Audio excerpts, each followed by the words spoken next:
have those exact same glasses. Are you serious? Yes. All right. On my desk. I have all the Sonic stuff. Of course you do. All the good stuff. Is that the reason why you got to direct this? I'd like to think so. I think being a fan of the character is a very important ingredient for sure, yeah.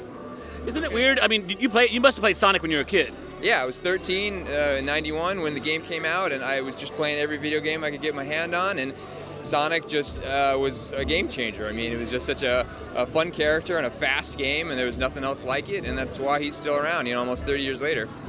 He's so lovable. Like, why is he so like lovable, and you want to play him and be him? Well, he's like, I think, I mean, as a teenager, I saw a little bit of myself in that kind of little spiky-haired, rebellious, confident, you know, sort of little character, and I think that's what really makes him special. Is he's relatable. Like he literally he talks and acts kind of like a little teenager, and that's I think that's a ton of fun, and it's always, you know, again, 30 years going, it's why he has such a big fan base, because he's just such a great character. How was it working with Jim and James together on this project? Oh, I mean, just a dream come true. I mean, just both fantastic actors, both extremely funny people, and we wanted to make a movie that had that same kind of energy and fun, and just two perfect actors to play their parts.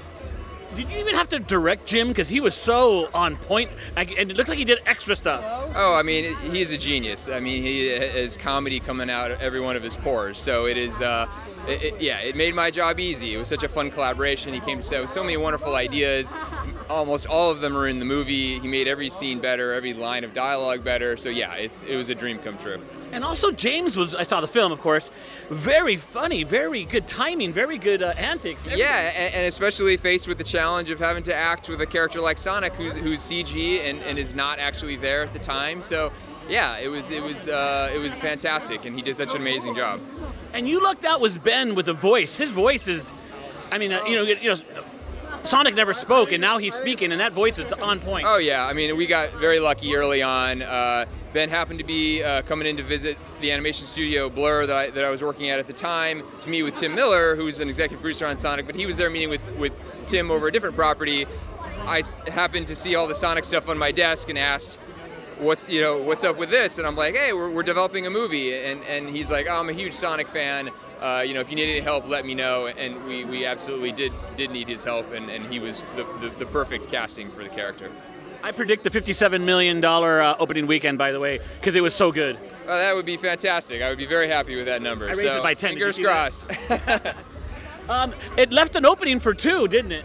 You know, you just sort of like want to make this movie all it can be, make the best version it can be. If we're so fortunate to be able to tell more stories, then that would be absolutely fantastic, and we hope we have that opportunity. You made, as a fan of the type of fan I am for animation, you made a complete masterpiece. It went by like 5 minutes. Oh, that's great. That's great to hear. I'm glad you enjoyed it. I mean, we feel like we have a really big, fun family movie that has something for everybody, and yeah, so happy to hear you enjoyed it. Great job. Thank you. All right, thank you. Nice meeting you. Thank you.